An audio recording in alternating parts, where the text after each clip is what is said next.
Tadi kemarin kamu nggak sekolah kemana?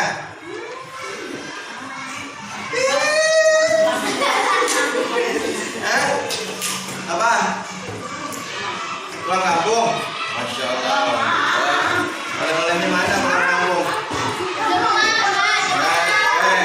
Hari ini kita akan coba menyusun keyakinan kelas.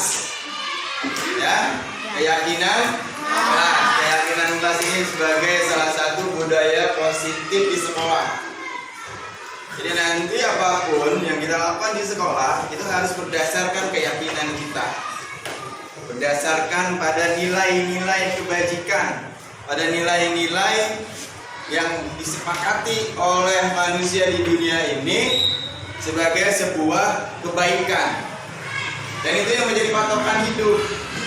Dan itu yang harus bisa menjadi motivasi kalian untuk bertindak, untuk bersikap, untuk berperilaku. Nilai-nilai kebaikan. Contohnya apa tuh nilai-nilai kebaikan? Contohnya bertanggung jawab. Contohnya sabar. Contohnya jujur. Jujur apa? Jujur kacang hijau. Jujur kayu. Oh itu bubur. Apalagi disiplin. Hah? Menghormati guru. Apalagi? Sopan santun, tanggung jawab, ramah. Pinter kalian ternyata semua. Udah lama pada pinter? Ya, itu nilai-nilai kebaikan yang harus kita tanamkan dalam kehidupan kita sehari-hari. Ya, dalam kehidupan kita sehari-hari harus benar-benar kita tanamkan. Nah, sekarang kita kesepakati beberapa keyakinan kelas ini. Dari nilai-nilai kebaikan yang ada semuanya itu, supaya itu menjadi pedoman buat kita dalam setiap tingkah laku kita di sekolah, tingkah laku kita di masyarakat, tingkah laku kita di rumah. Itu yang menjadi pedoman kita nantinya. Keyakinan yang tumbuh dari dalam hati. Keyakinan yang tumbuh dari dalam diri kita sendiri, bukan disuruh. Bukan apa? Disuruh. Datang ke sekolah tepat waktu. Enggak telat. Itu atas inisiatif, atas keinginan diri sendiri, bukan keinginan orang lain, bukan karena takut dihukum. Ya, ada yang datangnya telat. Alhamdulillah hari ini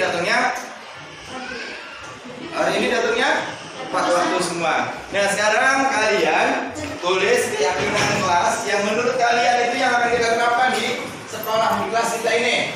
Kalian tulis di kertas ini.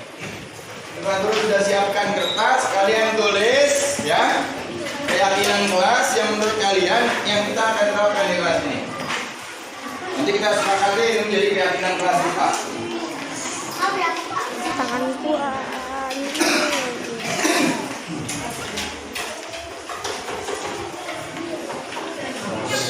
Cici tangan gua kena lengket. Di belakang. Tulis ya, nanti ditempel di papan tulis.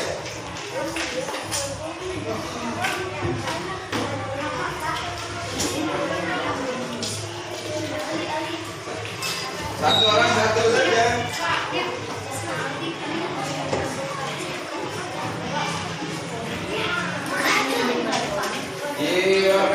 Silakannya.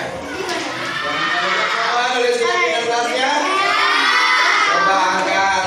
Mana yang kamu tulis? Ada, semua udah nulis ya? Oke, semua udah nulis. Sekarang silakan keyakinan kelas yang kamu tulis ditempel di papan tulis. Ya dari mulai absen nomor 1. Ini. Terus 2, terus 3, ya. Silakan ditempel.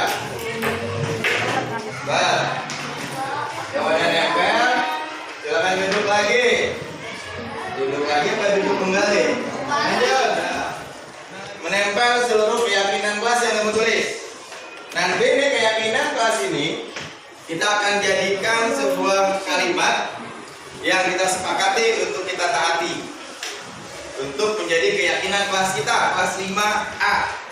Mudah-mudahan dengan keyakinan kelas ini akan menjadi budaya positif buat kita nantinya. Ya, nih keyakinan kelas sudah banyak nih yang kamu tulis. Kumpulkan. Ada yang bilang bertanggung jawab, ada yang bilang menyayangi, saling menyayangi. Contoh, ada yang bilang sombong. Lah, kok sombong? Emang sombong itu nilai-nilai kebaikan? Waduh, ini harus diperbaiki nih. Ada yang bilang sopan santun. Ada yang bilang menghormati guru dan orang lain. Ada yang bilang bertanggung jawab. Ada yang bilang sopan santun. Ada yang juga bilang menolong. Ada yang bilang juga jujur, rajin. Ada yang bilang disiplin. Ada yang bilang sekolah datang tepat waktu. Ada yang bilang senyum, ramah, baik. Weh, keren, ya kan? Oke, inilah yang akan kita jadikan kesepakatan dan menjadi keyakinan kelas kita. Keyakinan kelas kita, ya. Kita sudah buat tadi. Kalian sudah menulis keyakinan-keyakinan berdasarkan keyakinan kalian. Dan kita sudah sepakati ada 6 keyakinan kelas ini yang akan kita terapkan di kelas kita. Keyakinan kelas ini hasil kesepakatan kita. Yang pertama, bertanggung jawab mengerjakan tugas.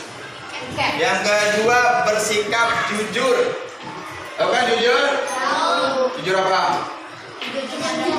Jujur kacang hijau atau jujur ayam?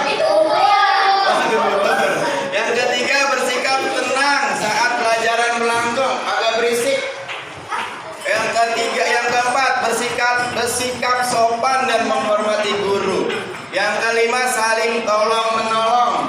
Tapi tolong menolong kalau lagi pulangan jangan nyontek. Ya, hidup rukun dengan teman.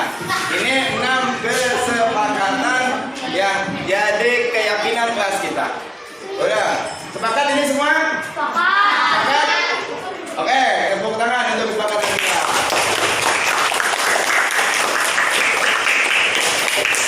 Terima kasih.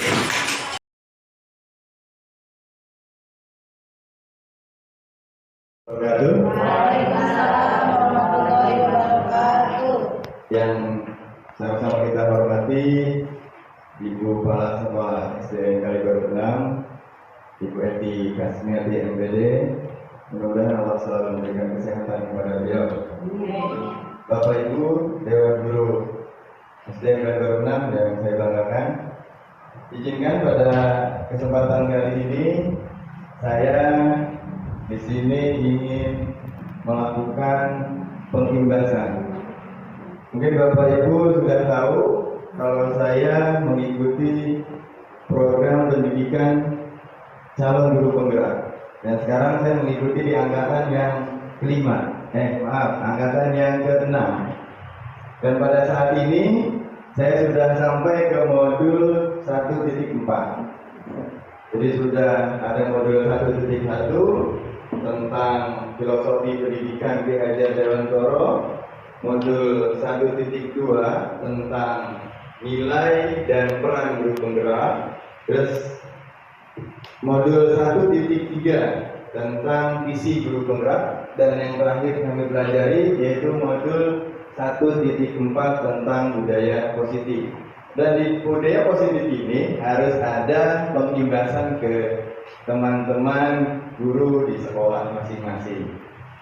Dan pada saat inilah izinkan saya melakukan pengimbasan tersebut, pengimbasan tentang budaya positif yang telah dipelajari pada modul 1.4 ini. Oke, terima kasih.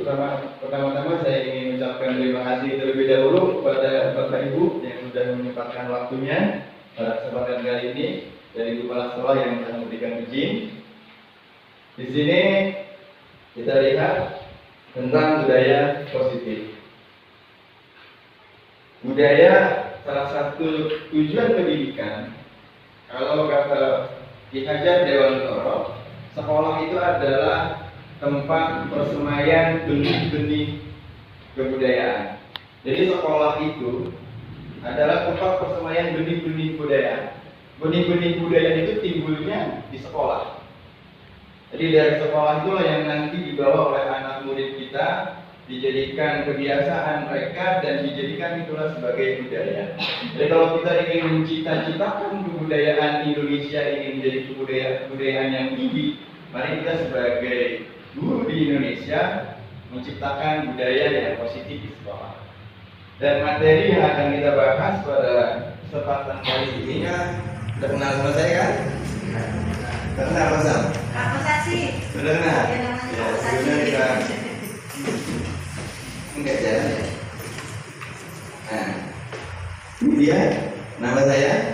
Ya, saya Kosasi, Calon Guru Perkak Angkatan 6 dari SD Negeri Kalibaru 6 Kota Depok. Dan pada saat ini saya sudah mengerjakan modul 1.4 dan terakhir ini modul ini yaitu tugas modul 1.4.A.9 tentang aksi nyata. Jadi setiap modul itu selalu diakhiri dengan aksi nyata. Modul 1.1 diakhiri dengan aksi nyata. Dan itu ada di YouTube semua aksi nyatanya. Bahkan kegiatan-kegiatannya pun selalu diupload ke YouTube. Alhamdulillah saya buat YouTube-nya di YouTube SD Kalibaru 6. Nah, materi yang akan kita bahas di budaya positif ini itu cukup banyak. Yang pertama itu disiplin positif. Yang kedua teori kontrol. Yang ketiga teori motivasi. Yang keempat hukuman dan penghargaan. Jadi apa bedanya hukuman sama penghargaan? Nanti kalau kita bahas lebih mendalam, hukuman sama penghargaan itu akibatnya itu ternyata nggak jauh-jauh beda. Kita menghukum siswa itu akan berakibat fatal buat siswa. Kita memberikan penghargaan kepada siswa pun itu kalau salah, penghargaan itu juga akan memberikan akibat yang fatal untuk siswa. Makanya harus diperhatikan antara hukuman dan penghargaan. Yang keempat, posisi kontrol guru. Nah, ini yang paling ramai dibahas di guru penggerak, yaitu posisi kontrol guru. Di mana guru itu mempunyai 5 posisi. Ya, pasti udah tahu semua posisi kontrol guru itu. Yang keempat kebutuhan, yang kelima kebutuhan dasar manusia. Kebutuhan dasar manusia. Ternyata manusia itu punya kebutuhan dasar. Dan itu harus dipenuhi karena namanya kebutuhan dasar. Dan itu juga ada 5. Yang selanjutnya keyakinan kelas. Dan tadi pagi hari ini saya menyusun keyakinan kelas tadi di sekolah di atas. Ya. Alhamdulillah keyakinan kelas itu biasanya diambil nanti dari nilai-nilai kebajikan. Nilai-nilai kebajikan yang universal yang diakui oleh seluruh manusia di dunia ini. Karena pada dasarnya sifat manusia itu adalah baik. Makanya dia punya keyakinan kelas itu diambil dari nilai-nilai kebajikan itu. Dan yang terakhir ini yaitu segitiga restitusi. Nah, segitiga restitusi inilah cara bagaimana kita itu menangani siswa. Cara menangani siswa. Kenapa ada segitiga restitusi? Nanti kita akan coba bahas. Ya, sebetulnya pembahasan ini banyak, tapi karena situasinya tidak memungkinkan kita bahas lebih mendalam, ya kita coba bahas sedikit-sedikit. Yang pertama disiplin positif dan nilai-nilai kebajikan.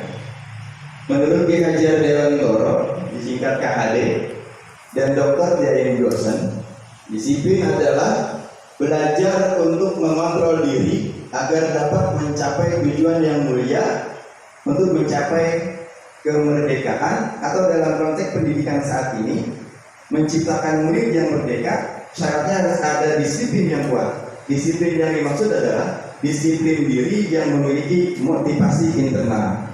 Jadi yang namanya disiplin positif, ya, itu timbulnya itu berasal dari motivasi internal, motivasi yang timbul dalam dirinya sendiri.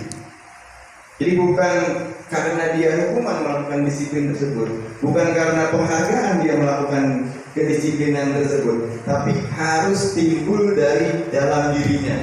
Nah, itu kan nanti bagaimana kita mendidik supaya murid punya keyakinan di dalam dirinya sendiri untuk melakukan disiplin positif, dilakukan dengan segitiga restitusi. Dilakukan dengan model segitiga restitusi. Nah, model segitiga restitusi inilah nanti yang akan menumbuhkan bagaimana seorang siswa itu bisa termotivasi dari dalam dirinya sendiri untuk berdisiplin, untuk dia jadi manusia yang disiplin. Selanjutnya nilai-nilai kebajikan. Nilai-nilai kebajikan adalah sifat-sifat positif manusia yang merupakan tujuan mulia yang ingin dicapai individu. Dengan mengaitkan nilai-nilai kebajikan yang diyakini, maka motivasi intrinsik seseorang akan terbangun. Jadi yang dimaksud dengan nilai-nilai kebajikan itu adalah sifat-sifat positif manusia yang merupakan tujuan mulia yang diambil dari nilai-nilai kebajikan untuk dicapai ya, menjadi individu yang paripurna, individu yang bijaksana. Nah, nilai-nilai kebajikan ini banyak sekali yang mengelompokkan. Di sini ada 5 kelompok nilai-nilai kebajikan. Yang pertama itu profil belajar Pancasila. Nah, profil belajar Pancasila ini menjadi tujuan pendidikan Indonesia. Yang ada 6 itu yang kita nyanyikan setiap hari itu di kelas. Ya, berkebinekaan global, gitu kan? Nah, itu nilai-nilai kebajikan yang diambil oleh bangsa Indonesia dijadikan sebagai tujuan pendidikan. Ada juga yang mengatakan ada 9 pilar karakter. Di sini juga dirinci lagi jenis-jenis kebajikan yang ada. Yang ketiga primary youth program atau sikap murid. Di sini lebih banyak lagi rinciannya. Proyek nilai-nilai kebajikan, 7 essential virtue. Nah, ini juga sangat banyak sekali itu nilai-nilai kebajikan. Nah, kalau di tujuan pendidikan Indonesia dikenal dengan profil belajar Pancasila itu hanya 6 saja. Jadi nilai-nilai kebajikan yang akan ditumbuhkan di pendidikan Indonesia itu tujuannya hanya 6 itu yang kita kenal dengan profil belajar Pancasila. Selanjutnya adalah teori kontrol. Siapa sih sebetulnya yang bisa mengontrol orang? Nih, siapa sih sebetulnya yang bisa mengontrol orang lain? Siapa sih yang bisa mengontrol diri kita sendiri? Nah, dalam teori kontrol dikatakan bahwa yang bisa mengontrol seseorang itu hanya diri kita sendiri. Jadi kalau kita ingin mengontrol orang itu sulit. Kita tidak bisa mengontrol orang lain. Yang bisa dikontrol oleh kita itu hanyalah diri kita sendiri. Contohnya itu kalau kata Dr. James Gerson itu, ketika kita mengepala sesuatu, kita ngepalakan barang nih di dalam kepala ini, itu ada orang yang buka, ada yang minta dibuka itu isinya apa gitu kan, yang dalam kepala ini ada apa? Itu orang lain nggak akan bisa memaksa, kecuali diri kita sendiri yang akan membukanya. Itu diibaratkan seperti itu, ketika kita mengepala tangan kita. Itu kata Dr. Gay. Makanya dibilang dalam teori kontrol ini, ilusi guru bisa mengontrol murid. Jadi kalau kata Dr. Dane Johnson ini, guru itu nggak bakalan bisa mengontrol murid.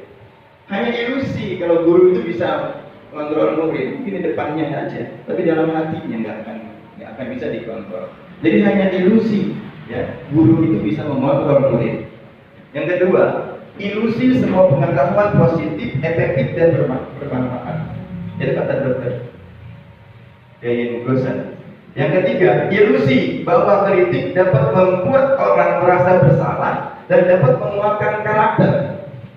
Dan yang terakhir, ilusi bahwa orang dewasa memiliki hak untuk memaksa. Kita sebagai orang dewasa punya hak untuk memaksa orang, memaksa siswa, itu adalah ilusi. Kita nggak bisa memaksa siapapun, karena yang bisa memaksa yang bisa memaksa kita adalah diri kita sendiri. Kita nggak bisa memaksa orang lain. Itu teori kontrol. Selanjutnya 3 motivasi perilaku manusia. Jadi ada 3 motivasi ketika manusia itu ingin melakukan sesuatu. Yang pertama itu untuk menghindari ketidaknyamanan atau hukuman. Yang kedua untuk mendapatkan imbalan atau penghargaan dari orang lain. Yang keempat untuk menjadi orang yang mereka inginkan dan menghargai diri sendiri dengan nilai-nilai yang mereka yakini atau mereka percaya. Jadi ini adalah 3 motivasi perilaku manusia. Jadi manusia itu ingin melakukan sesuatu motivasinya ini 3. Selanjutnya kita percepat. Yang selanjutnya adalah baru tentang restitusi. Mungkin Bapak Ibu sudah sering mendengar istilah ini. Begitu sering dengar istilah restitusi? Pernah. Pak Agus pernah dengar? Pernah? Kapan? Barusan. Baru saja. Iya.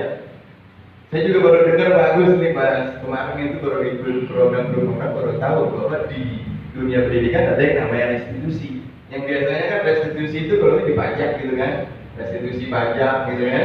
Iya biasanya gitu. Nah di dunia pendidikan ternyata ada restitusi. Restitusi adalah proses menciptakan kondisi bagi murid untuk memperbaiki kesalahan mereka sehingga mereka bisa kembali kepada kelompok mereka dengan karakter yang lebih kuat. Jadi restitusi itu bagaimana kita ingin menciptakan murid yang berbuat kesalahan, gitu ya, menghukum atau menjustis mereka, tapi mereka bisa dengan sadar, dengan keyakinan dirinya, mereka itu bisa kembali ke habitatnya, bahkan lebih kuat lagi. Restitusi itu ada 2, disiplin dalam bentuk konsekuensi, yang kedua disiplin dalam bentuk restitusi. Nah yang disebut dengan teori kontrol tadi. Nah ini dia hukuman dan penghargaan. Apa sih bedanya hukuman sama penghargaan? Ya, hukuman dan penghargaan merupakan cara-cara untuk mengatur perilaku seseorang yang dapat menghancurkan potensi pembelajaran yang sesungguhnya. Jadi hukuman sama penghargaan itu sama-sama, yaitu untuk mengatur perilaku orang. Kita ingin mengatur orang itu bisa dengan hukuman, atau juga kita dengan memberikan penghargaan. Kita kasih hadiah. Ini kalau kamu bisa naik uang itu, saya kasih hadiah 100.000. Naik gak deh? Pasti naik. Naik polan aja kan. Itu kan kita mengatur. Makanya hukuman dan penghargaan itu tidak jauh beda hasilnya nantinya. Hukuman bersifat tidak terencana atau tiba-tiba. Siswa tidak dilibatkan untuk memberikan hukuman dan bersifat satu arah. Jadi kalau hukuman seperti itu sifatnya. Dan ini keyakinan kelas. Keyakinan kelas itu memang harus kita buat di kelas. Kalau dulu ada yang namanya kesepakatan kelas. Jadi setiap kita mau ngajar, biasanya itu ada kesepakatan kelas sebelumnya. Nah, lebih tinggi lagi dilakukan dengan yang namanya keyakinan kelas. Keyakinan adalah nilai-nilai kebajikan universal yang disepakati secara tersirat dan tersurat, lepas dari latar belakang suku, negara, bahasa maupun agama. Keyakinan kelas adalah kesepakatan kelas yang dibuat berdasarkan nilai-nilai kebajikan universal. Jadi sebetulnya kesepakatan sama keyakinan kelas sebetulnya sama. Bedanya kalau keyakinan itu dia harus tumbuh dari dalam dirinya sendiri. Kalau kesepakatan ini sudah sepakat ya udah, tapi penekanannya tidak ada. Nah dalam keyakinan kelas ini mereka harus benar-benar tumbuh dari kesadaran dirinya sendiri. Dan itulah yang memang agak sulit untuk membuat keyakinan kepada murid kita. Keyakinan kelas bersifat lebih abstrak daripada peraturan, lebih rinci dan konkret berupa pernyataan-pernyataan universal, senantiasa dibuat dalam bentuk positif, mudah diingat dan dipahami, disesuaikan dengan lingkungan sekitar, dan semua warga kelas dapat berkontribusi serta dapat ditinjau kembali. Jadi keyakinan kelas ini sifatnya tidak mutlak, sifatnya bisa ditinjau kembali dan bisa diperbaikan dalam perjalanan. Ini yang disebut dengan 5 kebutuhan dasar manusia. Jadi setiap kita berdua, orang dewasa maupun murid maupun siswa, itu pasti didasari dari 5 kebutuhan dasar ini. Yang pertama kebutuhan dasar bertahan hidup, yang kedua penguasaan, yang ketiga kasih sayang dengan rasa diterima, yang keempat kebebasan, dan kelima kesenangan. Penguasaan ini adalah kompetensi atau kekuasaan. Jadi penguasaan itu adalah kompetensi. Jadi siswa itu juga perlu diakui kompetensinya. Kalau kita ngajar, kita lihat kompetensinya bagus, siswa tersebut harus diakui dengan Itu adalah salah satu kebutuhan dasar manusia. Selanjutnya inilah 5 posisi restitusi, ya, 5 posisi restitusi menurut Dayan Gosen. Jadi guru itu dia punya 5 posisi.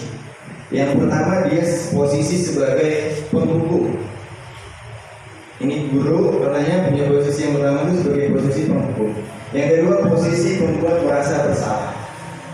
Yang ketiga posisi teman. Yang keempat posisi pemantau, monitor posisi pemantau. Yang kelima adalah posisi manajer. Nah, kelima posisi ini, kalau yang posisi penghukum itu ketika melihat sesuatu langsung aja siswa dihukum. Itu posisi penghukum. Jadi mengandalkan hukuman kepada siswa. Dan ini kalau menurut Dayan Gosen harus dihindari. Yang kedua posisi pembuat merasa bersalah. Ketika seseorang melakukan kesalahan, ketika murid melakukan kesalahan, posisi guru itu ingin membuat siswa itu merasa bersalah terhadap perbuatannya itu, atau merasa bersalah terhadap gurunya. Itu yang disebut dengan posisi membuat merasa bersalah. Itu kamu ngapa sih melakukan itu? Kamu gak kasihan sama Pak Guru, kamu gak kasihan sama Bu Guru. Sehingga siswa itu merasa gak enak, dia merasa bersalah. Yang ketiga posisi teman. Ini yang kebanyakan kita lakukan. Ya, posisi sebagai teman. Jadi siswa itu ketika melakukan kesalahan kita jadikan teman sehingga mereka itu bisa curhat enak, gitu kan? Bisa mengaku kenapa sih melakukan itu, gitu kan? Siswa diajak duduk bareng, gitu kan? Ini posisi sebagai teman. Yang keempat adalah posisi sebagai pemantau. Nah, sebagai pemantau ini ketika sekolah sudah mempunyai tata tertib, ketika sekolah sudah mempunyai peraturan yang baru, sudah punya SOP. Jadi ketika dia melakukan kesalahan ini, pelanggaran ini, hukumannya ada. Ketika siswa melakukan suatu perbuatan yang tidak sesuai dengan peraturan, itu sudah ada dalam aturannya. Itu kalau sekolah yang sudah punya SOP, sudah punya peraturan. Jadi berdasarkan peraturan, apapun yang dilakukan di sekolah itu selalu berdasarkan peraturan. Peraturan itu yang nantinya akan dijadikan sebagai dasar untuk memperbaiki siswa. Aturannya ini, hukumannya ini. Jadi kalau kamu melakukan telat masuk sekolah, telat datang ke sekolah, ini hukumannya ini. Sudah ada di situ, sudah tertulis. Jadi posisi pemantau itu enak. Aturannya mana, siswa salah, tinggal hukumannya ini. Dan yang terakhir adalah posisi manajer.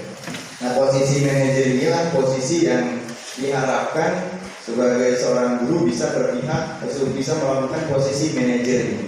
Posisi manajer adalah posisi di mana guru melakukan pendekatan kepada siswa, memberikan keyakinan kepada siswa, mengetahui apa kesalahan siswa, dan guru beserta siswa, guru beserta murid yang melakukan kesalahan mencari solusi terhadap permasalahan tersebut. Terus bagaimana caranya supaya siswa itu tidak melakukannya lagi? Ini adalah posisi manajer. Mungkin ini yang bisa saya sampaikan ya dalam kesempatan kali ini. Ada yang mungkin perlu kita diskusikan? Kalau memang ada, kami persilakan. Silakan, Bapak Ibu.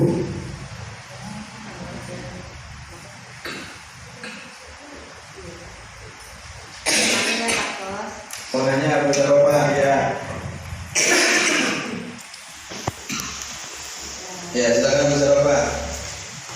Jadi apa dulu Pak? Jadi apa?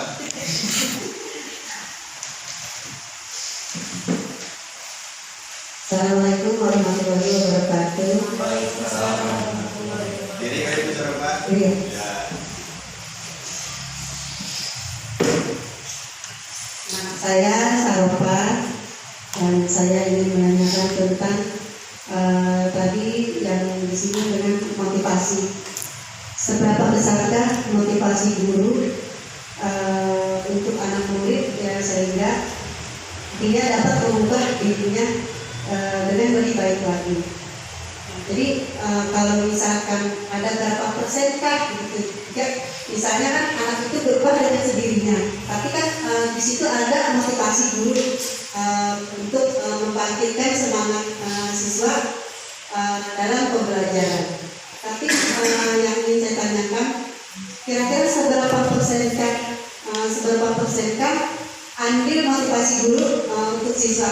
Itu Pak Kos. Terima kasih. Assalamualaikum warahmatullahi wabarakatuh. Waalaikumsalam. Bisa tepuk tangan buat Bu Saropa. Terima kasih Ibu Saropa atas pertanyaannya. Berapa besarkah motivasi seorang guru bisa merubah siswa? Ya. Seperti yang kita pelajari tadi bahwa pada dasarnya ya, kodrat manusia itu adalah baik. Ya, walaupun dia diberikan sifat-sifat yang buruk, tapi pada dasarnya manusia itu adalah mempunyai kodrat yang baik. Nah, bagaimana motivasi? Ya, motivasi yang diberikan guru itu sebesar apa? Guru itu sangat besar motivasinya, hampir bisa 100% guru itu memberikan motivasi kalau dibandingkan dengan orang tua.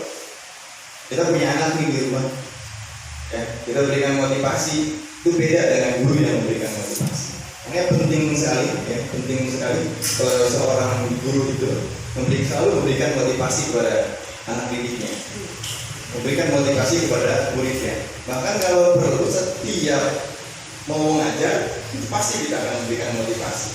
Dan itulah yang paling penting, ya, motivasi, sehingga siswa itu benar-benar termotivasi setiap hari, bahkan setiap saat mereka itu termotivasi. Ada besar sekali peran motivasi guru itu. Itu Bu Saropa, sangat besar. Terima kasih Pak Kos. Sama-sama Bu Saropa. Ada lagi yang mau menanggapi? Bu Titi? Kalau tidak, kita cukupkan. Terima kasih kepada Bapak Ibu Guru yang telah memberikan kesempatan kepada saya untuk melakukan pembebasan ini. Terima kasih kepada Ibu Kepala Sekolah. Ya, saya akhiri pembebasan pada siang hari ini dengan mengucapkan alhamdulillahirobbilalamin, wabillahi taufiq wal hidayah. Assalamualaikum warahmatullahi wabarakatuh. Waalaikumsalam warahmatullahi wabarakatuh.